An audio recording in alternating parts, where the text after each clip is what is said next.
안녕하십니까. 수요일 아침의 충북, 오늘은 생방송으로 인사드립니다. 어제 충주와 음성 그리고 청주에서 코로나19 확진자가 발생했습니다.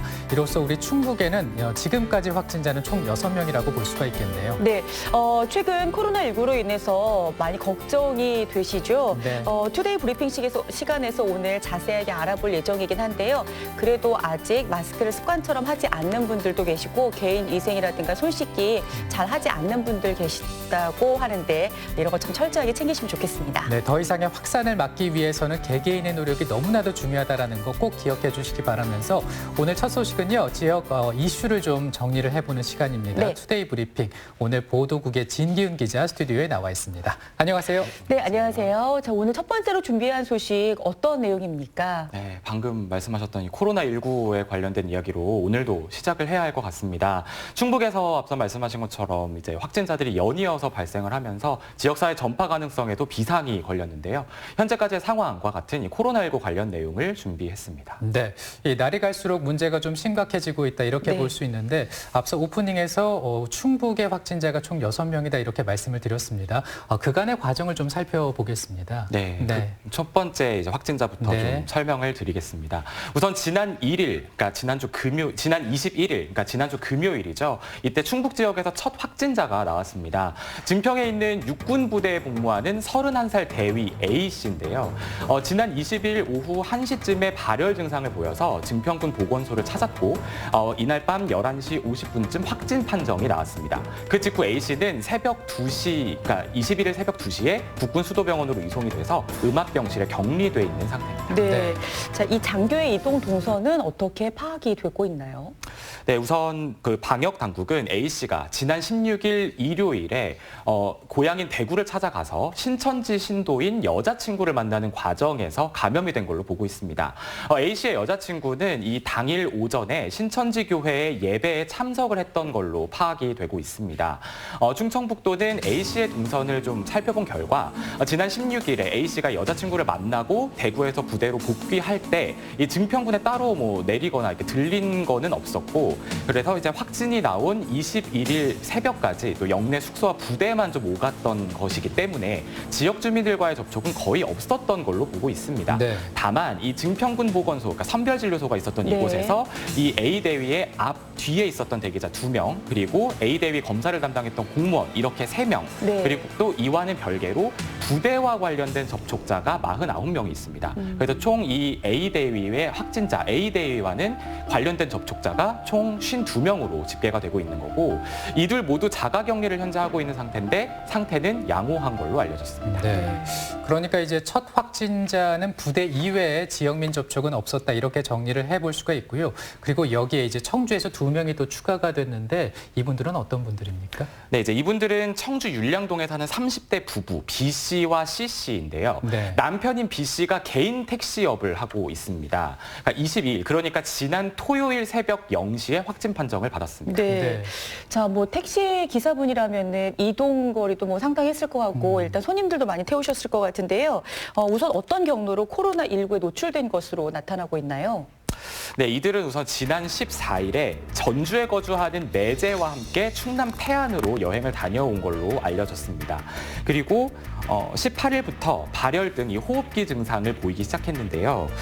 전주에 사는 내재가 지난 21일에 코로나19 확진 판정을 받으면서 이들 부부도 검체 검사를 의뢰를 한 거고 22일 새벽 0시를 기해서 확진 판정이 나온 겁니다.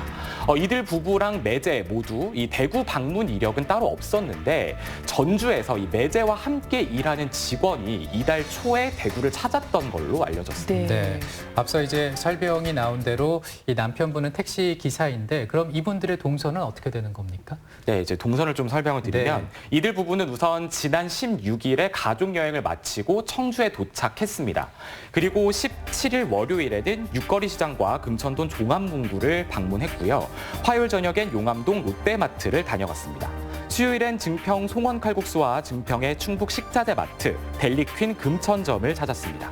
목요일에는 율량동 편의점과 후레쉬마트를 찾았는데 수요일과 목요일, 그러니까 지난 19일과 20일은 남편 B 씨가 택시 영업을 했습니다. 네. 그리고 금요일부터 자가격리에 들어갔습니다. 네. 이 확진자가 다녀간 걸로 알려진 용암동 롯데마트와 같은 이런 민간 시설들은 즉각 임시 휴업에 들어간 상태입니다. 네. 우리 방송 통해서도 19일과 20일 그 카드를 사용하지 않은 승객을 찾습니다라고 말씀을 드린 적도 있었는데요. 네. 이날 탑승했던 승객들은 어떻게 신원은 확보됐는지 조치가 이루어지고 있나요? 네, 우선 이 택시의 차종이 검정색 K5 개인 택시입니다. 앞서 말씀하셨던 것처럼 이 현금 결제를 한 승객들의 신원이 확보가 되는데 좀 어려움이 있었는데 네. 어제 저녁 8시에 이 승객들의 신원이 모두 확보가 됐습니다. 그래서 네. 총 50건을 운행을 하면서 62명의 승객을 태웠던 걸로 확인이 되고 있습니다. 현재 이들 승객들에게서는 모두 이제 특별하게 이상 증상이 나타나고 있는 상황은 아닙니다. 정리를 해보면 이렇게 파악된 승객 접촉자 62명 이 마트와 편의점, 문구점 등의 종사자 102명, 그리고 진천군에서 3명, 증평군에서 22명 등 이들 부부의 접촉자가 이제 190명 가량으로 파악이 되고 있는데 자세한 내용은 오늘 좀 추가 발표가 있을 예정입니다. 네. 어찌됐든 이 그 신원 확인에 좀 어려움이 있어서 계속 협조를 바란다 이런 내용들이 있었는데 확인이 됐다라고 하니까 정말 다행이고요. 그리고 어제 추가로 또 3명이 확진이 됐습니다. 네, 어제 3명이 네. 확진이 됐는데 좀 이 3명도 좀 설명을 드리겠습니다. 우선 네 번째 확진자는 음성군에 거주하는 51살 남성 D 씨입니다. 이 D 씨는 대구 신천지 교회 신도인 이천시 확진자와 이천시의 장호원의 공사 현장에서 2월 7일부터 20일까지 접촉한 걸로 조사됐습니다. D 씨는 24일에 발열 증상을 보였고 25일 어제 양성 판정을 받았습니다. 현재 회사 숙소에서 자가격리 중인 상태이고요. 충북대병원으로 이송될 예정입니다. D 씨는 21일부터 자가격리를 해왔기 때문에 아직까지 접촉자는 없는 걸로 알려졌습니다. 여기에 충주에 사는 35살 여성도 추가 확진, 그러니까 5번째 확진자로 판정을 받았는데요. 23일에 발열 증상을 보였습니다. 그리고 앞서 말씀드린 D 씨와 같이 25일 어제 확진 판정을 받았습니다. 그런데 24일, 그러니까 지난 월요일이죠. 이날 자신이 근무를 하는 교사 8명의 원화 28명 규모의 어린이집에 출근을 했던 걸로 알려졌습니다. 또 어제 오후 4시쯤에는 청주 서원구에 거주하는 24살 여성이 추가로 6번째로 확진 판정을 받았습니다. 이 여성은 청주 시내의 한 술집에서 자신이 대구와 경북 청도에 다녀왔다고 말했던 사람과 함께 있었다고 네. 이렇게 일단 현재까지는 알려졌는데요. 이 회사의 검유로 검사를 받았고 확진 판정이 나온 겁니다. 네. 근데 이제 이 여성이 들었다던 이 대구와 청도에 다녀왔다던 이 사람은 음성 판정을 받은 걸로 알려졌습니다. 네. 이 여성의 정확한 이동 동선 등은 모두 오늘 또 추가 발표가 있을 예정입니다. 네. 자, 지금 이제 정리를 좀 해보면요. 첫 번째 확진자와 네 번째 확진자가 신천지 신도 확진자와 접촉을 했다는 건데요. 현재 도내 신천지 관련 접촉자 얼마나 확인되고 있습니까? 네, 우선 도내에 있는 신천지 관련 접촉자는 12명으로 파악이 되고 있습니다. 이 중에 8명은 대구 신천지 쪽과 접촉한 걸로 알려졌습니다. 이 12명 중에 유증상자 4명이 검사를 받았는데요. 모두 음성 판정을 받았고요. 네. 나머지 무증상자 8명 중에 7명은 음성 판정을 받았고 1명은 아직 검사 결과를 기다리고 있는 상황입니다. 네, 이제 이렇게 되면 전국적으로 신천지와 관련해서 이제 불안감이 커질 수밖에 없는 상황인데요. 그렇죠. 예를 들어서 그 시설이라든가 신천지 규모, 인원수라든가 이런 게 신도수라든가 파악이 좀 되고 있나요? 충북은요? 네.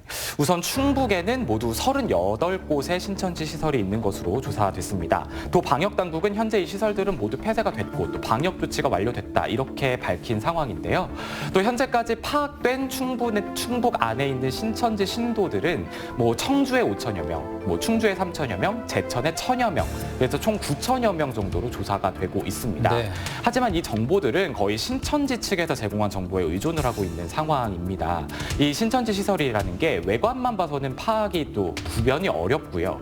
또 정확한 신도 수와 또 이들의 신원까지 나오는 거는 사실상 이 신천지 측의 협조가 없이는 불가능한 수준이어서 네. 불안감은 여전한 상황이라고 볼 수가 있겠죠. 네. 신천지 측과 상당히 이렇게 여쭤보고 있지만은 그렇게 정확한 인원을 이렇게 정확한 인원 파악이 어렵습니다. 제가 강제할 방법은 없습니다. 네. 아니 뭐 사실 이 정도가 되면 이제 확진자 수, 접촉자 수 계속 늘 수밖에 없고 또 사망자 수도 지금 계속 늘고 있는 상황인데요. 네, 맞습니다. 그런데 또 궁금한 것이 코로나19 바이러스가 어느 정도 위험한가 이거거든요. 네. 어떻습니까? 우선 이제 저희가 이렇게 겪었던 메르스와 좀 비교를 해보면 네. 메르스의 치사율은 30% 정도 됩니다. 이에 반해 코로나19 바이러스 같은 경우는 중국 후베이성의 경우는 3% 정도, 그리고 중국 외의 지역은 0.5% 정도로 일단은 나오고 있습니다. 현재까지 의료계는 코로나19에 걸리면 대부분 가벼운 증상을 앓고 지나가는 것으로 보고는 있는데요. 네. 단 고령 환자나 또 당뇨와 같은 만성 질환을 갖고 있는 사람 같은 경우는 각별한 주의가 필요합니다. 또 열이나 기침 같은 증상이 나타나면 뭐 일반적인 건강한 사람의 경우에는 하루 이틀 정도는 집에서 지켜보다가 증상이 심해지거나 안 떨어진다 싶으면 질병관리본부 1339에 신고를 하거나 선별진료소를 방문하시는 것이 좋겠습니다. 네. 네.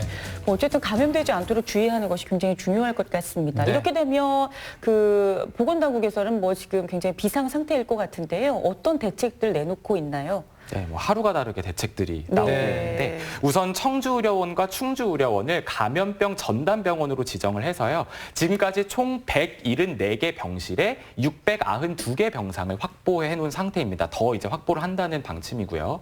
여기 이제 도내 경로당과 어린이집 또 아동시설과 같은 이런 6천여 곳의 복지시설에 대해서 8억 7천여만 원의 예산을 들여서 보건용 마스크와 알코올 소독기 같은 것들을 보급할 예정입니다. 또 도내 보건기관에 배치된 공중보건의사 110명이 뭐 역학조사와 선별진료소 같은 곳에 투입이 돼서 즉각 대처가 가능하도록 순번 근무를 또 하고 있습니다. 네. 여기에 정부가 또 감염병 위기 단계를 격상을 했잖아요. 이에 따라서 우선 청주와 음성, 옥천에 있는 어린이집 738개소에 대해서 휴원 명령을 내린 상태입니다. 또 도하시구는 도내 5일장을 다음 달 20일까지 폐쇄하기로 결정을 했습니다.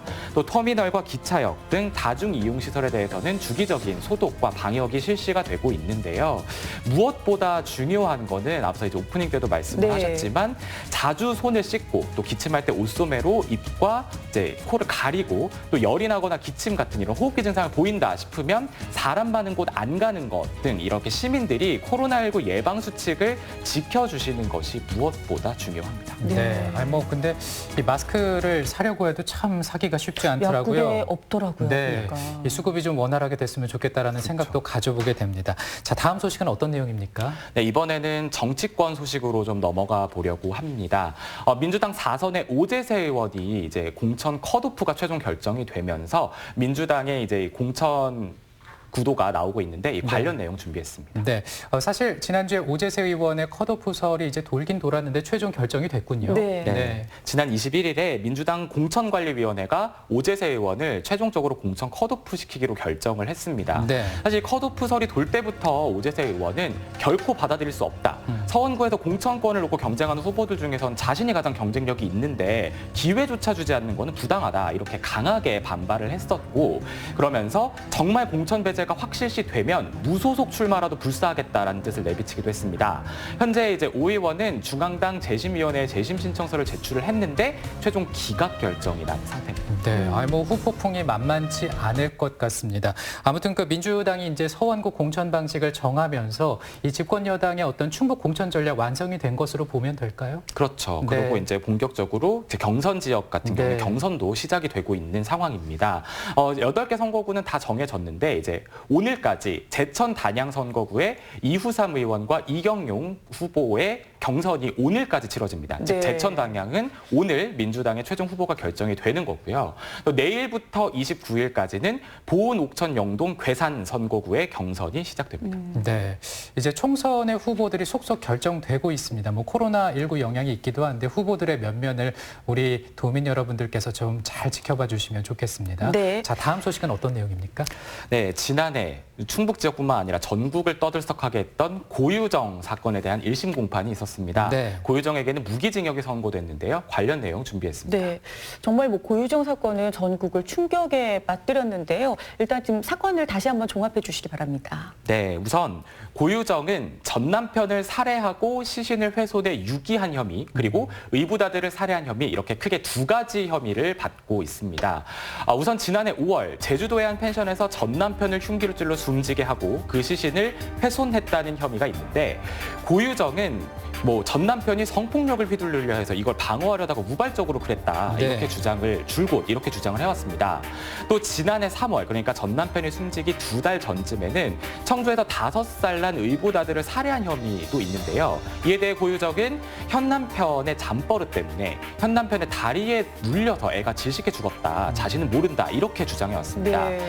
이 사건을 담당하고 있는 제주지검은 극단적 익명경시에 의한 치밀한 계획적 범죄라면서 지난 1월에 고유정에 대한 사형을 구형했습니다. 네, 그런데 좀 의아한 것이 이제 1심 재판을 보니까 무기징역이 선고가 됐는데 어떤 이유에서 그런 겁니까? 네, 혐의가 2개가 있다고 말씀드렸잖아요. 제주에서의 전 남편 살인 그리고 청주에서의 의붓아들 살인 이 2건이 병합이 됐습니다. 그런데 의붓아들 살인 혐의가 무죄가 나오면서 이제 무기징역이 선고가 된 건데요. 네. 판결 내용을 좀 살펴보겠습니다. 우선 이 1심 재판부는 전 남편 살해 혐의에 대해서는 계획범죄라는 것을 인정했습니다. 뭐 특정 단어들을 검색을 했던 점, 또 범행 도구들을 미리 구입을 했던 점, 그리고 아주 잔혹한 방법으로 시신을 훼손했던 점 등을 볼 때 우발적인 범죄가 아니라 계획 범행이다 이렇게 본 겁니다. 여기에 고유정은 아까 말씀드린 대로 전 남편이 성폭력을 휘둘려 해서 그걸 방어하려다가 그랬다 이렇게 주장했다고 네. 말씀드렸잖아요. 이렇게 전 남편에게 책임을 전가하려는 듯한 태도도 재판부에서 상당히 지적을 받은 걸로 알려졌습니다. 중형이 불가피한 상황이죠. 그런 상황인데 의붓아들 살인 이 사망 사건이 무죄 판결이 나면서 무기징역을 선고한다 이렇게 된 겁니다. 네. 자, 이제 그 의붓아들 사망 사건에 대해서 이제 무죄 판결이 났다는 게 왜 어떤 이유로 무죄 판결이 내려진 건가요? 네, 가장 주된 이유는 증거가 부족하다입니다. 이 사건은 사실 직접 증거가 없고 간접 증거만 있어요. 그런데 이 증거만으로는 고유정이 주장하는 자신은 무죄다라는 이 주장을 완전히 배제할 수는 없다 이렇게 본 겁니다. 우선 당시 경찰과 검찰에서는 고 씨가 현 남편을 살해했을 때 전 남편을 살해했을 때처럼 네. 이 범행 전날 의붓아들에게 카레를 먹였고 네. 또 수면 유도제를 사서 보관을 해뒀던 점 그리고 사건 당일 며칠 전에 질식사를 검색을 했고 또 의붓아들 사망 추정 시각인 새벽 5시쯤에 고 씨가 깨어 있었다라는 점 등을 유력한 정황 증거로 들었습니다. 그런데 이 증거들만으로는 우선 이제 현 남편이 깊이 잠들 정도로 수면제를 먹였다라는 점이 완벽하게 입증되지 않았고 또 의붓아들 사인이 압착에 의한 질식사, 즉 타살 소견이 나왔거든요. 그런데 이 현 남편의 다리에 눌려서 질식사를 했다라는 고유정의 주장을 이 증거만으로는 완벽하게 배제하기가 어렵다 이렇게 본 겁니다. 즉 간접 증거들의 이해관계가 딱 맞아 떨어지지 않았다는 점, 즉 증거 부족이 의붓아들 살해 혐의에 대한 무죄 판결의 결정적 이유가 된 겁니다. 네. 뭐 이런 판결이 나오자 이 전 남편 측, 현 남편 측 할 거 없이 모두 강하게 반발을 했는데요. 특히 이제 현 남편 측에서는 초동 수사가 부실했던 네. 이 경찰에 대한 책임을 묻겠다, 뭐 이렇게까지 얘기를 했습니다. 게다가 고유정도 또 계속 무죄 주장을 해왔죠. 네. 항소 가능성이 상당히 높아 보입니다. 네, 그럼 이제 뭐 항소심 재판부에서 어떤 판단이 또 판결이 내려질지 또 관심이 모아지겠군요. 네. 자, 오늘 투데이 브리핑 여기까지 듣도록 하겠습니다. 무엇보다 코로나19 사태가 빨리 진정으로 갔으면 좋겠고요. 네. 다음 주부터 개편입니다. 그래서 개편을 앞두고 투데이 브리핑 오늘 마지막 순서 함께 하셨습니다. 하지만 앞으로도 CJB 보도국 통해서요. 주요 뉴스들 계속 짚어드리는 프로그램 많이 만들도록 하겠습니다. 네, 오늘 마지막까지 보도국의 진기훈 기자 고맙습니다. 네, 수고하셨습니다.